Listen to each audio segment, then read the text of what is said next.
비전 연결 15. 여호와의 눈은 온 땅을 두루 감찰하사 전심으로 자기에게 향하는 자들을 위하여 능력을 베푸시나니.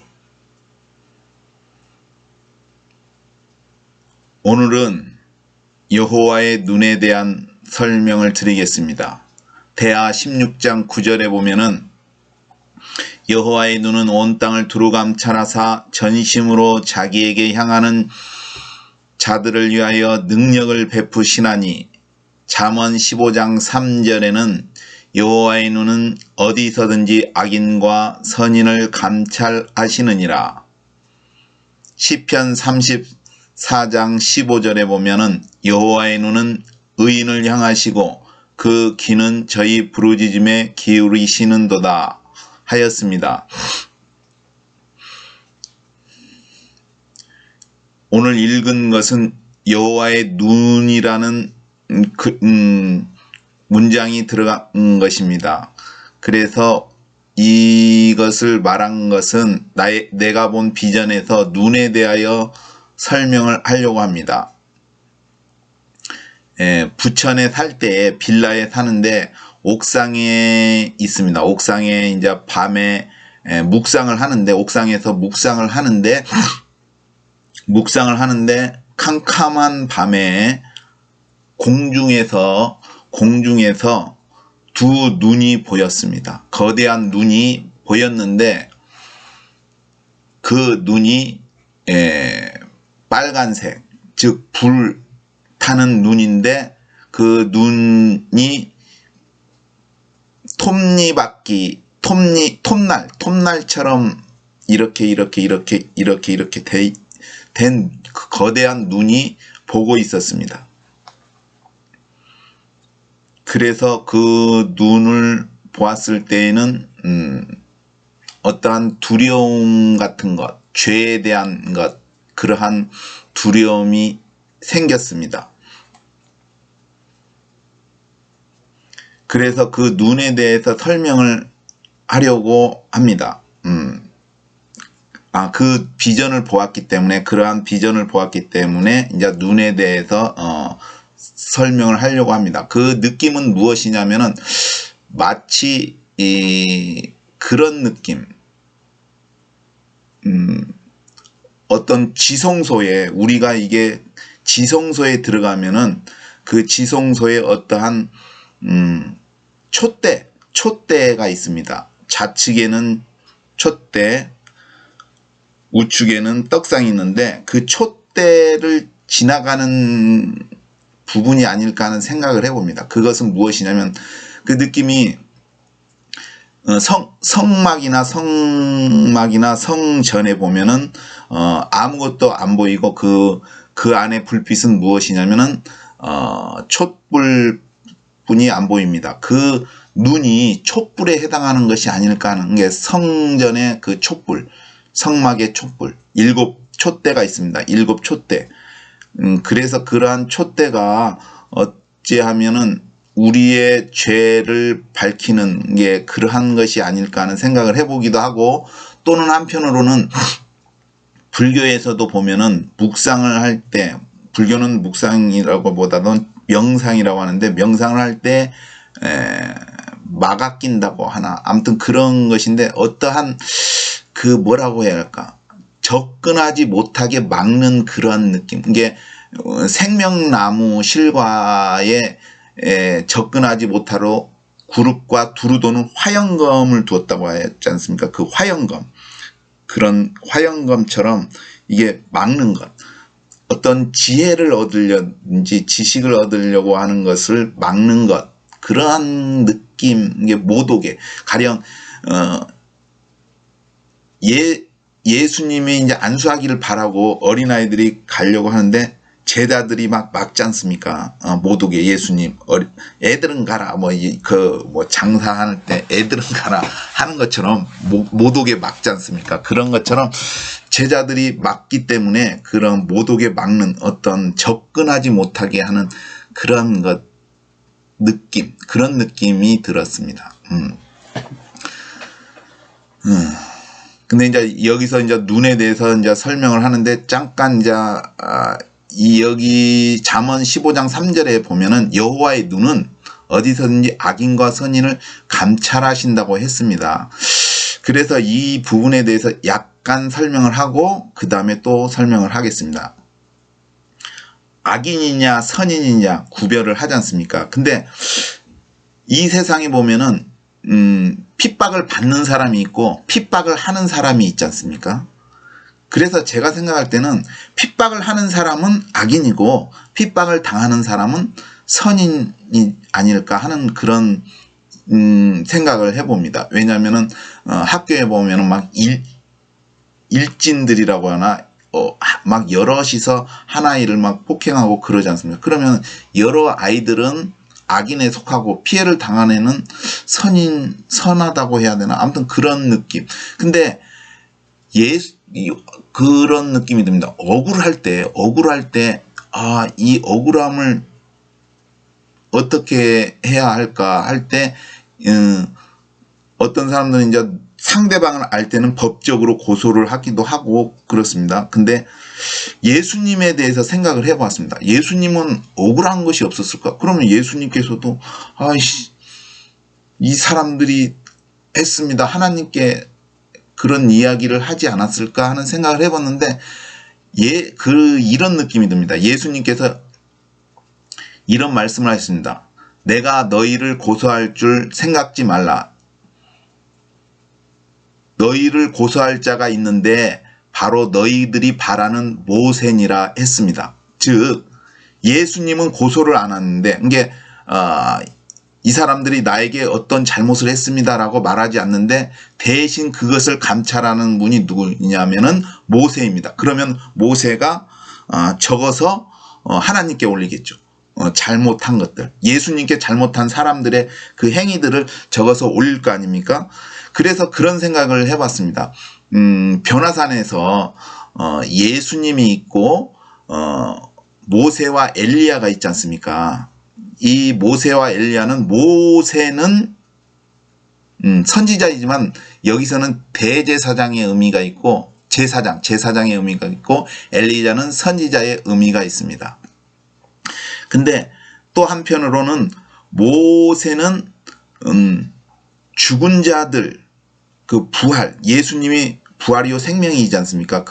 그때 변화산에서 모세는 죽은 사람들의 그 부활에 대한 의미가 있고 엘리야는 살아서 올라갔지 않습니까? 그래서 휴거된 생존해서 변화돼서 올라가는 사람들의 의미가 있다. 그러니까 이것이 휴거되는 사람들의 그런 대표적인 의미도 있다고 생각이 듭니다. 근데 한편으로는 이런 생각을 해봅니다. 아까 고소에 대해서 얘기할 때 모세가 고소를 한다고 했지 않습니까? 그러면은 모세는 예수님께 나쁜 일을 한 사람들을 적는 거고 그래서 올리는 거고 하늘에, 그리고 엘리야는 그렇다면 선한 것, 예수님께 잘해준 사람들에 대한 것들을 행위들을 이렇게 올리는 것이 아닐까 하는 생각을 해봅니다. 그래서 이것이 예수님 앞에 모세와 엘리야가 제가 그 전에 설명했던 선악에 대해서 설명한 적이 있습니다. 인간은 선악과를 먹었기 때문에 선악이라는 것이 있다.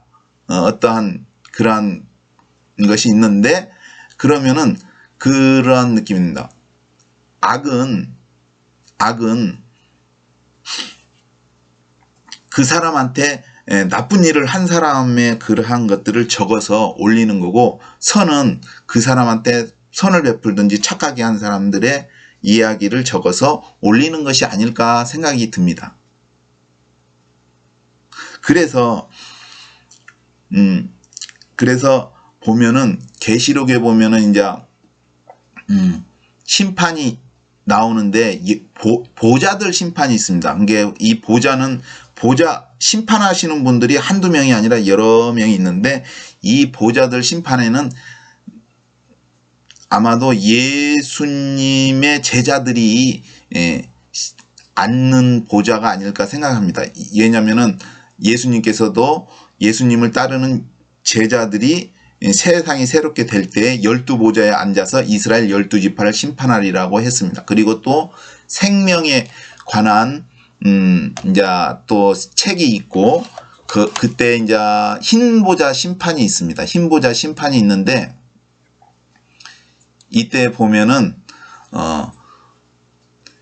여러 책이 펴졌고 그 다음에 생명책이 있습니다. 이 여러 책은 제가 생각할 때는 10권의 책인 것 같습니다. 이게 10계명의 한 계명당 10계명이 있지 않습니까? 그 각 계명당 한 권인데 만약에 살인에 해당하는 죄는 살인하지 말라 그 책이 있는데 거기에 이제 나쁜 짓 악이 그것을 써서 이게 아까 모세가 고소한다는 것처럼 그 사람에 대해서 나쁘게 한다.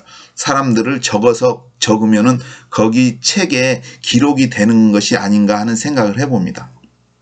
이게 예수님한테 나쁜 짓을 한 사람은 누가 것이라냐면 모세가 이제 기록을 하겠죠. 그러면 그 기록한 것이 어디에 거기 십계명 책 10권 중에 거기에 기록이 되겠죠. 그래서 선악의 행실에 대해서 거기에 다 기록이 되는 것이 아닐까 하는 생각을 해봅니다. 그래서 만약에 가령 어떤 사람을 핍박하는 사람이 있으면은 그 핍박하는 사람의 선악이 있다면은 그 악은 자기를 핍박한 그 사람들에 대해서 이렇게 기록을 해놓은 것이 아닐까. 행위의 책들에 여러 다른 책이 펴 있는 것이 그 행위의 책들인데, 그리고 그 사람한테 도움을 준 사람들은 이제 선이 이제 기록을 하는 것이 아닐까 하는 생각을 해봅니다. 그래서 나중에 이제 모든 심판, 그 큰 보자 심판, 크고 흰 보자에 앉으신 분이 심판할 때 그 행위들 따라서 처벌을 받는 것이 아닐까. 그래서 선악이라는 것이 그 역할을 하는 것이 아닐까 하는 생각을 해봅니다. 예수님의 내가 너희를 고소할 줄로 생각지 말라. 너희를 고소할 자가 있느니 바로 너희들이 바라는 모세니라. 처럼 우리에게도 그러한 선악이 그 역할을 하는 것이 아닐까 하는 생각을 해보았습니다. 잠언 15장 3절에 선인과 악인과 선인을 감찰하시니라는 것처럼 여호와의 눈은 어디서든지 악인과 선인을 감찰하시니. 그래서 그 행위의 책에 그것이 낱낱이 기록이 되기 때문에 핑계할 수가 없고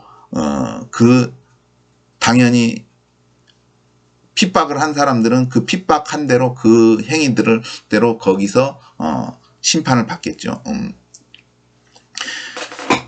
그래서 이제 다시 이제 눈에 대해서 설명을 하는데, 이 계시록에 또 불꽃 같은 눈에 대해서 설명이 나왔습니다. 설명이 있는데, 계시록 1장 14절에 보면은 그 머리와 털의 희기가 흰 양털 같고 눈 같으며 하얗다는 거죠. 눈처럼 하얗고 그의 눈은 불꽃 같고 했습니다. 그리고 똑같이 계시록 19장 12절에 그 눈이 불꽃 같고 그 머리에 많은 면류관이 있고 할 때 같은 분이라고 생각합니다. 그 처음에 그 불꽃 같은 분은 이제 교회에 대해서 이제 이야기하시는 분이고, 두 번째는 계시록 19장의 분은 불꽃 같은 눈은 가지신 분은 이제 심판하시는 백마타 하시는 분인데, 이분이 같은 분이라고 생각합니다. 바로 예수님. 왜냐하면은 계시록 1장 14절에 그 머리와 털의 희기가 흰 양털 같고 그 눈 같으며 그의 눈은 불꽃 같고, 여기서 이분이 말하기를 나는 처음이요 나중이니 곧 산자라 내가 전에 죽었었노라. 바로 어떤 분입니까? 바로 예수님이 죽었다가 부활하셨지 않습니까? 그래서 곧 산자라 내가 전에 죽었었노라. 그렇기 때문에 이분이 그의 눈은 불꽃 같고 그분이 바로 예수님입니다. 그리고 예수님께서 사망과 음부의 열쇠를 가졌노니 했습니다. 즉 예수님께서 사망과 음부의 열쇠를 가졌다는 것은 무엇이냐면은 인류가 이제 지구가 끝나고 크고 흰 보자 심판 때에 음부에서도 죽은 사람들이 나오고 사망에서도 죽은 사람들이 나옵니다. 그러면 크고 흰 보좌 심판하시는 분이 바로 예수님, 크고 흰 보좌 심판이 예수님이 아닐까 생각을 해요. 왜냐하면 사망과 음부에서 죽은 사람들이 나오려면 열쇠가 있어야 되겠죠. 그 사람들이 나오니까 그 크고 흰 보좌 심판에서 나온다고 했으니까 그 열쇠를 가진 분이 예수님이기 때문에 이게 심판하시는 분이 크고 흰 보좌에 심판하시는 분이 곧 예수님이 아니냐 하고 생각을 해봅니다. 그리고 계시록 19장 12절에 그 눈이 불꽃 같고 그 머리에 많은 면류관이 있고, 이분도 눈이 불꽃 같은데 바로 예수님이 똑같은 분인 것 같습니다.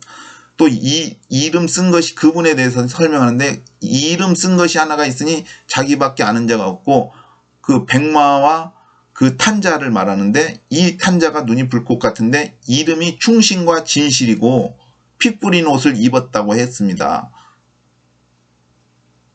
그리고 하나님의 말씀이라 칭했습니다. 바로 하나님의 말씀이 누구입니까? 바로 예수님입니다.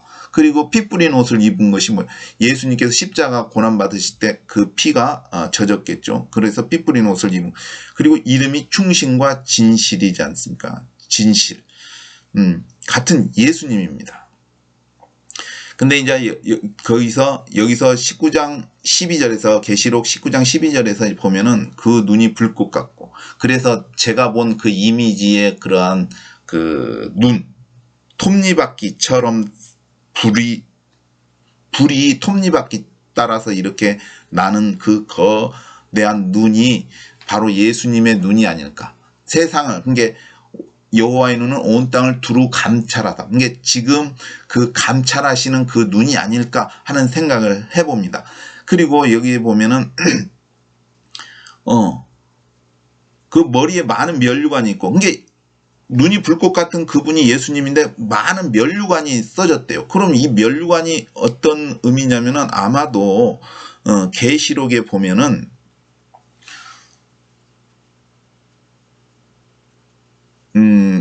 24 장로들이 예수님께 면류관을 드립니다.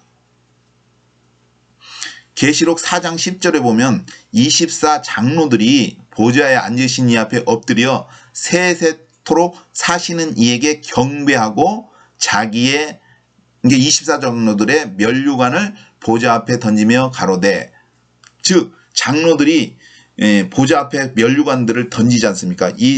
그 면류관을 예수님께서 쓰신 것이 아닐까. 그래서 머리에 많은 면류관이 있고라고 그 부분이 그렇게 생각됩니다.